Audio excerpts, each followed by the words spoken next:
at binigyan kami ng magandang kalusugan, ng aking pamilya, ng aking mga anak, ng aking apo.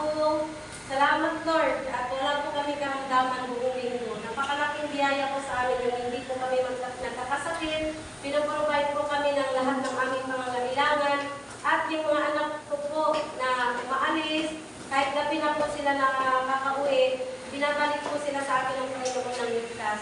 Kaya yun po yung pinapanalangin ko sa Panginoon. Sabi ko lagi, Lord, kapag alis yung mga anak ko, iuwi mo sila sa akin ng ligtas. Yun po, siliwan mo naman sila ng yung banal na luho at espiritu upang hindi po sila mapahamak. Yun po yung lagi kong panalangin at salamat sa Panginoon at hindi naman niya po pinapabayaan yung mga anak ko. Minsan mga alas 8, alas 9 na po makakarating dahil sa practice nila. Minsan naagad rin po ako sa training nila dahil bakit ganun na oras.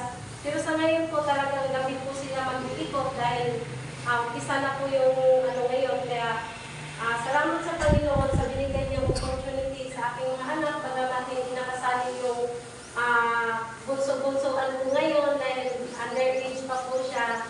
Okay lang yan at sa susunod bawi na lang siya sa susunod kasi hindi pa tanggap yung edad niya.